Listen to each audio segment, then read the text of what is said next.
हरे कृष्णा कृष्णा कृष्णा हरे हरे, हरे रामा राम राम हरे हरे। बोली राजा रामचंद्र भगवान की जय, पवन सुत हनुमान की जय।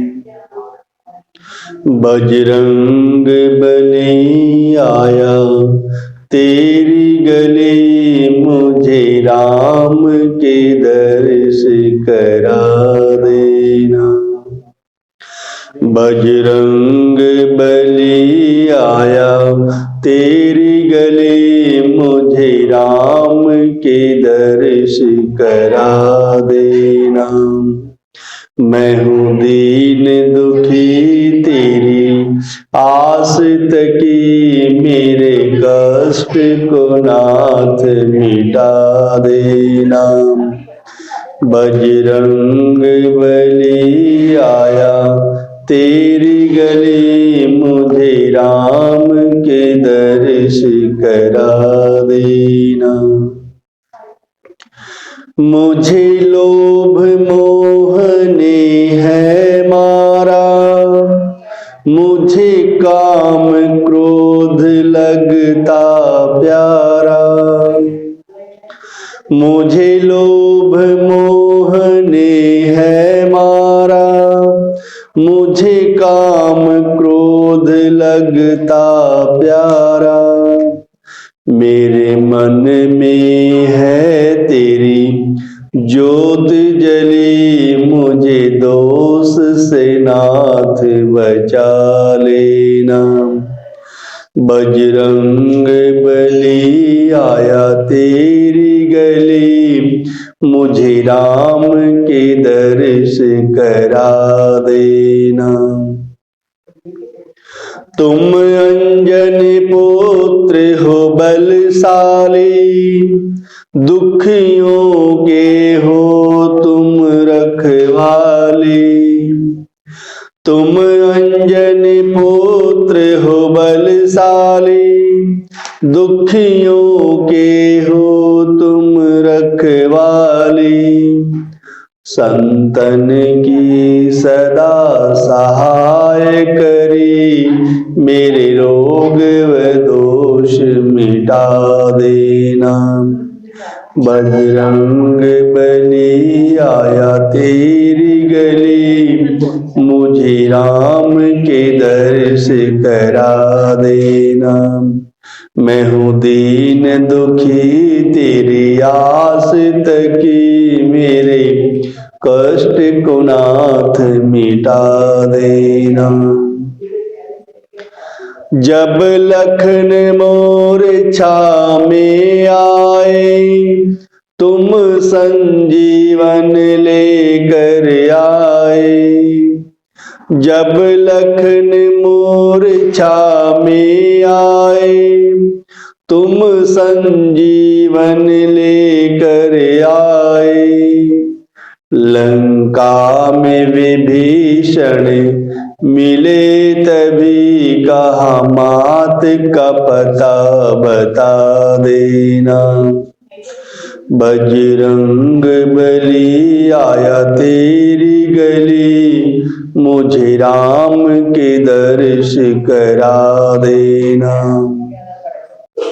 मैं हूँ दीन दुखी तेरी आश्रित की, मेरे कष्ट को नाथ मिटा देना। अहिरावण ने जब पाप किया, राम और लखन का हरण किया। अहिरावण ने जब पाप किया, राम और लखन का हरण किया। तुम पहुँच गए पाताल तभी, वो दृश्य मुझे दिखला देना। बजरंग बली आया तेरी गली, मुझे राम के दर्श करा देना।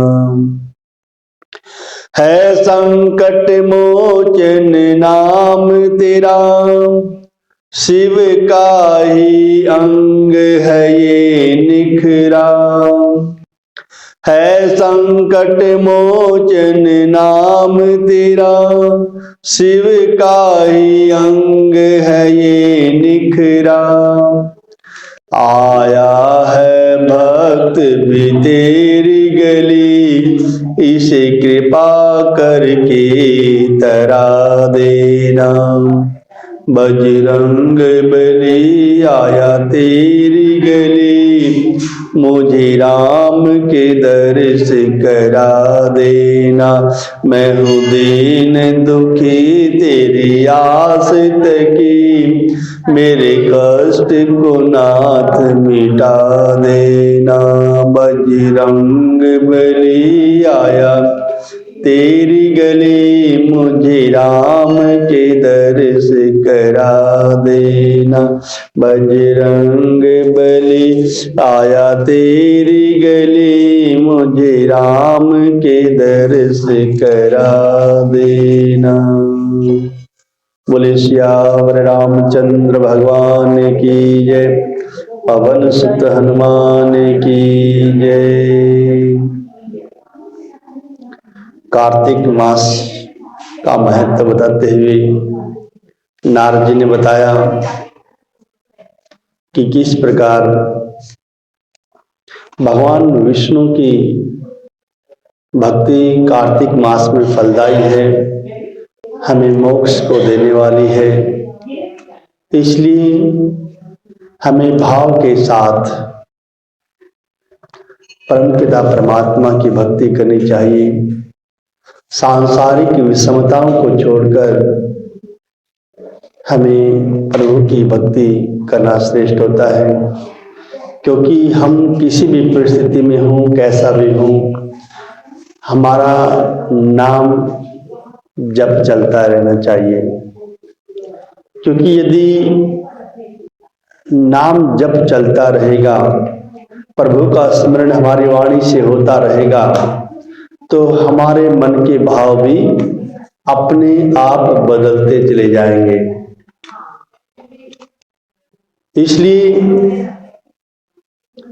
भगवान के नाम का स्मरण हमारे जीवा पर हमेशा रहना चाहिए। कैसी भी परिस्थिति हो, कैसा भी कार्य करते हो, सुख हो दुख हो, वो सभी भगवान की कृपा से अपने आप नष्ट हो जाते हैं। इसलिए प्रभु का नाम संकीर्तन हमेशा करते रहें। और कार्तिक मास में यदि हम कोई भी व्रत, दान, पूजा आरंभ करते हैं तो उसको प्रतिदिन अपने नित्य कर्म में उसको लाएं। डेली प्रतिदिन भगवान की भक्ति करते रहें। राजा पृथु ने कहा कि नारद जी, आपने कलह से जिस प्रकार मुक्ति पाई, यह सारी कथा हमको सुनाइए कि कलह किस प्रकार मुक्त हुई, दोष पूर्ण होते हुए भी वो मुक्त हो गई। हे ऋषिवर, यह काम उन दो नदियों के प्रभाव से हुआ था, कृपा करके मुझे बताने की कृपा कीजिए। कृष्णा नदी साक्षात भगवान श्री कृष्ण चंद्र जी की शरीर के रूप में बह रही है। वेणी नामक नदी भगवान शंकर का ही शरीर है।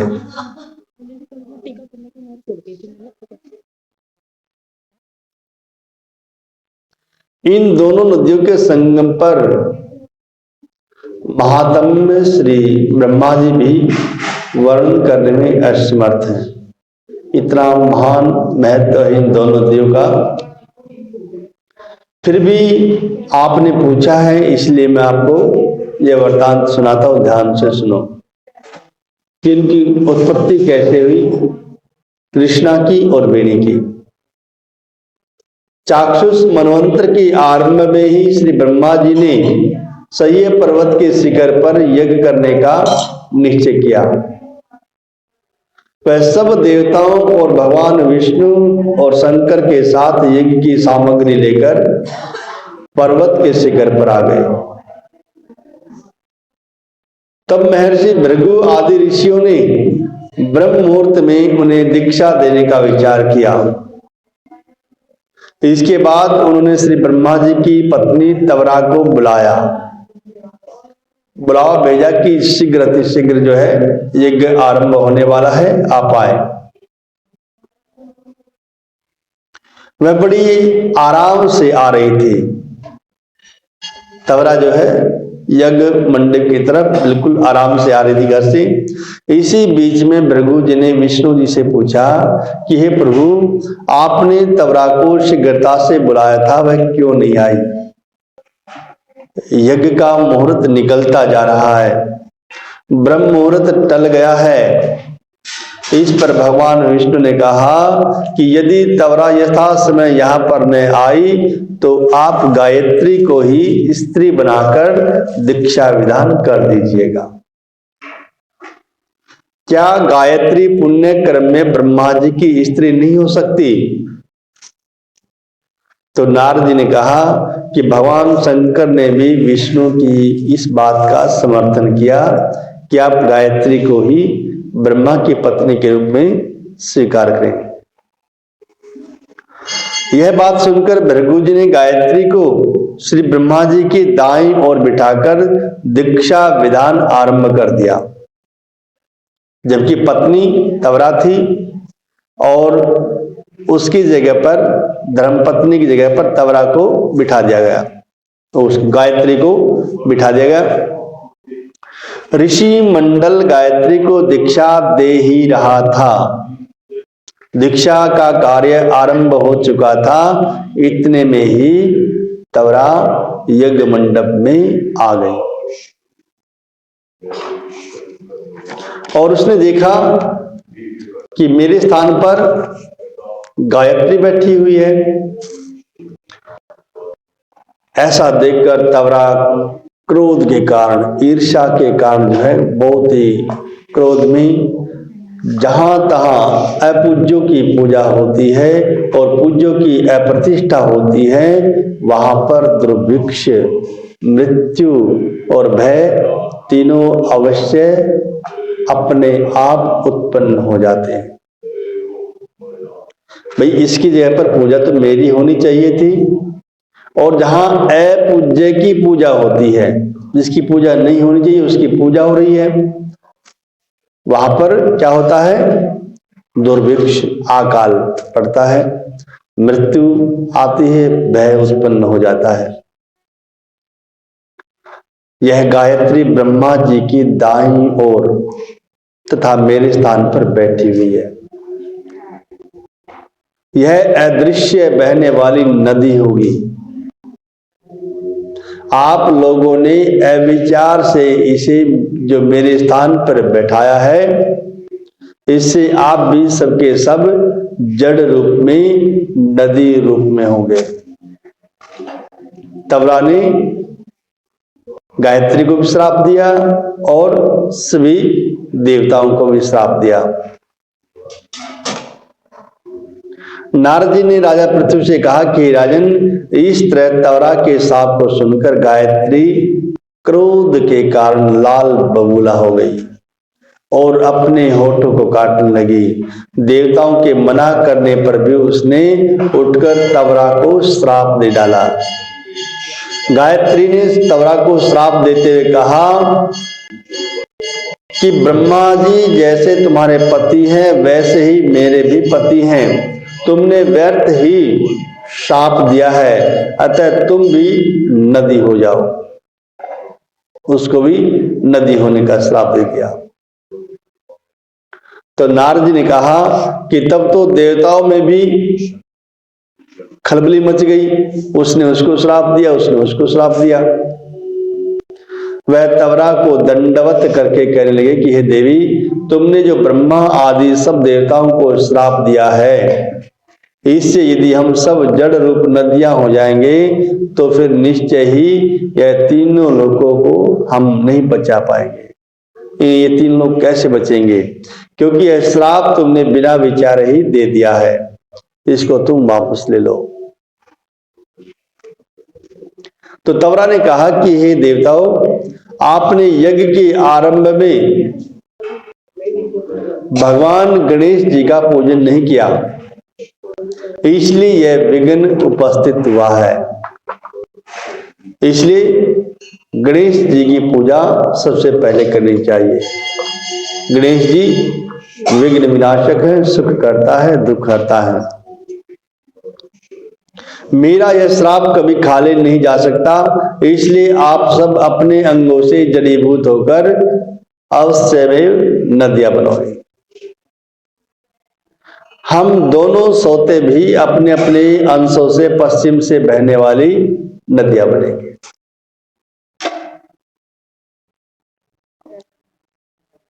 नारद जी ने राजा पृथु से कहा कि तवरा का यह वचन सुनकर सभी देवता विष्णु शंकर आदि अपने अपने अंशों से नदियां बन गए। भगवान विष्णु के अंश से कृष्णा, भगवान शंकर के अंश से वेणी और ब्रह्मा जी के अंश से कुकुदमती, ये नदियां उत्पन्न हुई। सभी देवताओं ने अपने अंशों को जड़ बनाकर वहीं सह्य पर्वत पर फेंक दिया। फिर उन दोनों के अंश अलग अलग नदियों के रूप में बहने लगे। देवताओं के अंशों से हजारों की संख्या में पश्चिम वाहिनी नदियां उत्पन्न हो गई।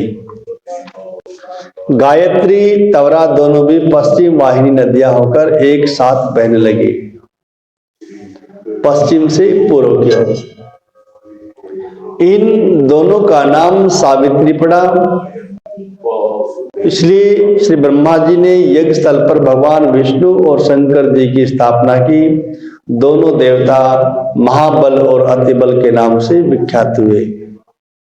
हे राजन, कृष्णा और वेणी नदी की उत्पत्ति का यह वर्णन जो भी मनुष्य सुनेगा, उन्हें इन दोनों के दर्शन का फल प्राप्त होगा। बोले विष्णु भगवान की जय। आज आंवला नवमी है, अक्षय आंवला नवमी। आंवला का पूजन करने का भी बहुत महत्व होता है और आंवले में भी भगवान विष्णु का निवास माना गया है। उसकी एक लोक प्रचलित कथा है। एक बार एक आंवलिया राजा था जो प्रतिदिन 1.25 मन सोने का आंवला दान करके भोजन करता था। भोजन से पहले प्रतिदिन 1.25 मन सोने का आंवला दान करता था। एक दिन उसके बेटे बहू ने सोचा कि अगर इतना आंवला रोज दान करेंगे तो एक दिन तो ये धन खत्म हो जाएगा, खजाना खाली हो जाएगा। बेटा बाप से कहने लगा कि ऐसे तो ये सारा धन लुटवा दोगे और खजाना खाली हो जाएगा। आज के बाद अब आंवला दान मत करना। राजा और रानी दोनों दुखी हो गए क्योंकि उनके ही पुत्र ने उनको दान करने से रोक दिया। और ये परिस्थिति लगभग हम सभी के घर में भी हो जाती है। जब माँ बाप बूढ़े हो जाते हैं तो संतान कहते हैं कि अब क्या करोगे, इतना दान करने से क्या होता है। तो राजा और रानी दोनों दुखी हुई। उन्होंने वहां भूखे प्यासे बैठे हुए 7 दिन बीत गए। राजा आंवला दान नहीं कर सका और आंवला दान के बिना वो खाना नहीं खाए। इसलिए राजा और रानी एकांत स्थान में वन में गए और वहां 7 दिन तक भूखे प्यासे बैठे रहे। तब भगवान ने सोचा कि अगर मैं उनका मान नहीं रखूंगा, उनका सत्य नहीं रखूंगा, तो दुनिया में कोई मुझको नहीं मानेगा। क्योंकि जो सत्य की राह पर चलते हैं भगवान उनकी रक्षा करते हैं। धर्मो रक्षति रक्षते। हम यदि धर्म की रक्षा करते हैं तो धर्म हमारी रक्षा करता है।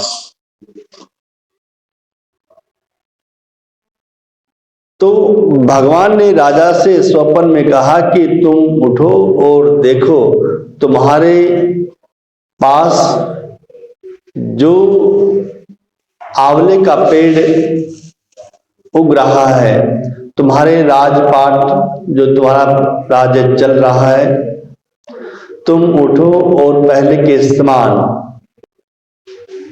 आंवले का दान करो और भोजन करो।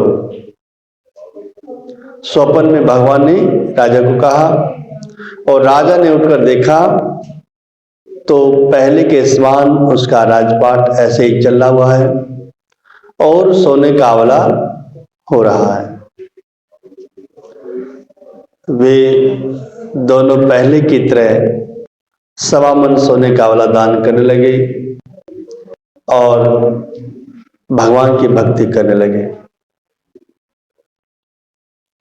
उधर बेटे बहू के अन्नदाता से बैर पड़ गया।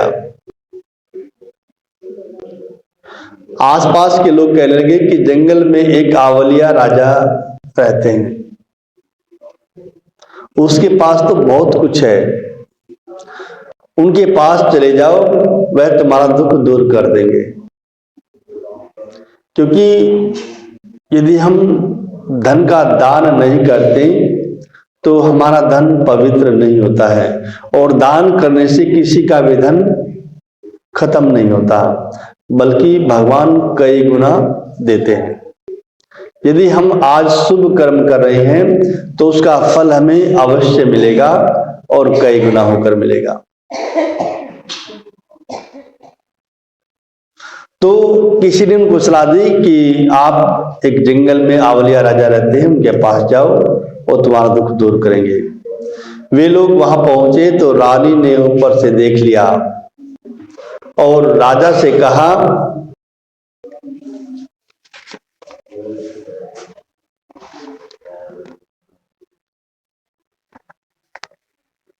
अपने आदमी से कहा कि इनको काम पर रख लो, ये काम के लिए आए हैं, इनसे काम तो कम करवाओ और मजदूरी ज्यादा देना, इनको कोई तकलीफ ना हो, नाम मात्र काम करवाना और इनको मजदूरी काम से भी ज्यादा देना।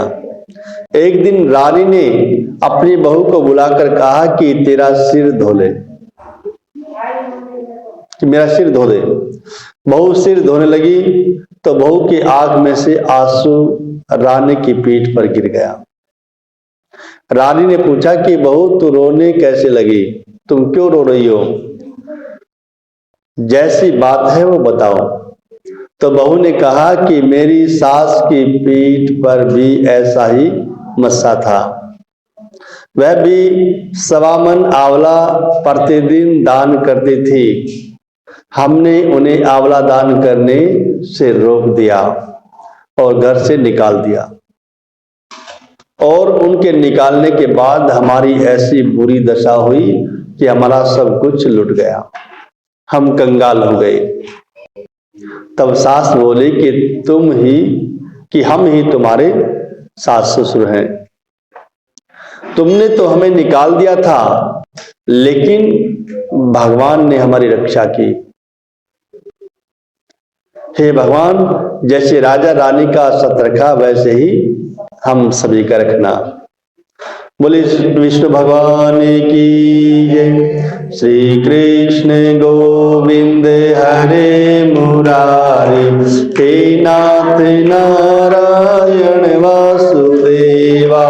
श्री कृष्ण गोविंद हरे मुरारी, हे नाथ नारायण वासुदेवा, हे नाथ नारायण वासुदेवा, हे नाथ नारायण नारायण वासुदेवा हे नाथ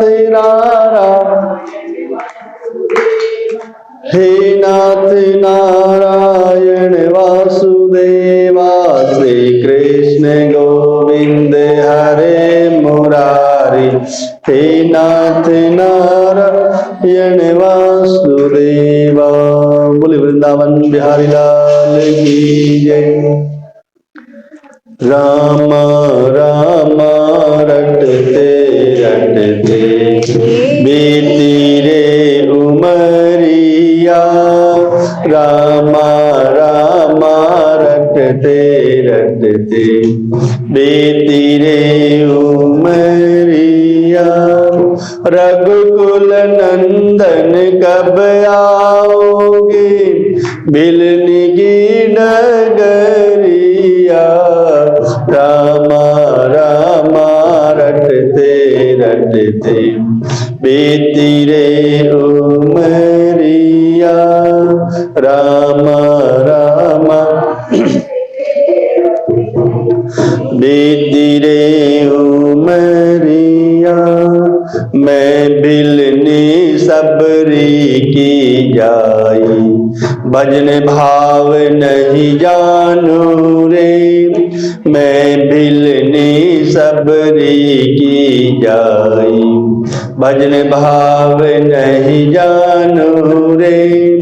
राम तुम्हारे दर्शन के हित, वन में जीवन काटू रे। राम तुम्हारे दर्शन के हित, वन में जीवन काटू रे। चरण कमल से निर्मल कर दो, दास की झोपड़िया, राम राम रटते रटते बीती रे उमरिया, राम राम बीती रे उमरिया। रघुकुल नंदन कब आओगे, बिलनी की डगरिया, राम राम रटते रटते बीती रे उमरिया। रोज सवेरे वन में जाकर रास्ता साफ कराती हूँ, रोज सवेरे वन में जाकर रास्ता साफ कराती हूँ। अपने प्रभु की खातिर वन से चुन चुन के फल लाती हूँ। अपने प्रभु की खातिर वन से चुन चुन के फल लाती हूँ। मीठे मीठे बेरन की भर लाई मैं छवड़िया, राम राम रटते रटते बीती रे उमरिया, राम राम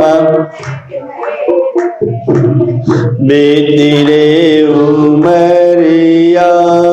रघुकुल नंदन कब आओगे, बिलन की झुबड़िया, राम राम रटते रटते बीती रे उमरिया। श्याम सुंदर श्याम सलोनी मूरत, नैनो बीच बसाऊंगी। सुंदर श्याम सलोनी सूरत, नैनो बीच बसाऊंगी। पद पंकज की रज धर मस्तक, चरणों में शीश नवाऊंगी। पद पंकज की रज धर मस्तक, चरणों में शीश नवाऊंगी। प्रभु जी मुझको भूल गए क्या, दास की खबरिया, राम राम रटते रटते बीती रे उमरिया रामा रामा रटते रटते बीती रे उमरिया रघुकुल नंदन कब आओगे मिलने की डगरिया रामा रामा रटते रटते बीती रे उमरिया रामा रामा कटते बीती रे उमरिया नाथ तुम्हारे दर्शन के हित मैं अबला एक नारी हूँ नाथ तुम्हारे दर्शन के हित मैं अबला एक नारी हूँ दर्शन बिन दो नैना सुने दिल की बड़ी दुखियारी हूँ दर्शन बिन दो नैना तरसे दिल की बड़ी दुखियारी हूँ मुझको दर्शन दे दो रामा डाल मार नजरिया रामा रामा रटते रटते बीती रे उमरिया रघुकुल नंदन कब आओगे मिलने की डगरिया रामा रामा रटते रटते बीती रे उमरिया रामा रामा रटते रटते। बोले राजा रामचंद्र भगवान की जय। आरती करो आरती। ओम श्री बांके बिहारी तेरी आरती गाऊं हे गिरधारी तेरी आरती गाऊं आरती गाऊं प्यारे तुमको रिझाऊं आरती गाऊं प्यारे तुमको रिझाऊं श्री बांके बिहारी तेरी आरती मोर मुकुट प्यारे शीश पे सोहे प्यारी बांसी मेरो मन मोहे देख छवि बलिहारी मैं जाऊं श्री बांके बिहारी तेरी चरणों से निकली है गंगा प्यारी जिसने सारी दुनिया तारी मैं उन चरणों के दर्शन पाऊं श्री बांके बिहारी तेरी दास अनाथ के नाथ आप हो सुख दुख जीवन प्यारे साथ आप हो हरि चरणों में मैं शीश झुकाऊं श्री बांके बिहारी तेरी श्री हरिदास के प्यारे तुम हो मेरे मोहन जीवन धन हो देख युगल छवि बलि बलि जाऊं श्री बांके बिहारी तेरी आरती गाऊं प्यारे तुमको रिझाऊं आरती गाऊं प्यारे तुमको रिझाऊं श्री बांके बिहारी तेरी आरती गाऊं हे गिरधारी तेरी आरती गाऊं श्याम सुंदर तेरी आरती गाऊं नंद के लाला तेरी आरती गाऊं यशोदा के बाल तेरी आरती गाऊं प्यारे तुमको रिझाऊं आरती गाऊं प्यारे तुमको रिझाऊं श्री बांके बिहारी तेरी आरती गाऊं कर्पूर गौरम करुणावतारम संसार सारम भुजगेंद्रम सदा वसंतम हृदयारविंदे भवम भवानी सहितम नमामि पात्रमदितुं तोयं भ्रांतं केशवपुरी अंगलग्न मनुष्याणां सर्व पापम दुखम कष्टम वपोहति बोले वृंदावन बिहारी लाल की जय, राधा रानी की जय, श्याम रामचंद्र भगवान की जय, पवन सुत हनुमान की जय, बोलो सच्चे दरबार की जय। धर्म की अधर्म का, प्राणियों में विश्व का, हर हर महादेव। जो बोले स्वभय, बोलो सत्य सनातन धर्म की जय, बोलो गौ माता की जय, बोलो साधु संत महात्माओं की जय, बोलो पतिव्रता स्त्रियों की जय, जय करा शेरा वालिदा, बोलो साचे दरबार की जय, जय करा वीर बजरंगी, हर हर महादेव। बोलो अब अपने माता पिताओं की जय, अपने गुरुजनों की जय, सभी साधु संत महात्माओं की जय, आज के आनंद की जय। हे माई मेरी सत्या जोता वाली माता तेरी सदा ही जय। जय जय श्री राधे, जय जय श्री राधे, जय जय श्री राधे श्याम। सोम भवतु सोम कल्याणम श्री रस्तु। 7:30 का टाइम है राइट। हाँ 7:30 बजे सभी आ जाना वापस। हाँ बंद क्या निषेध? आज मूली, मूली मूली आंवला तो खा लेना है आज। आंवला तो आज खाता।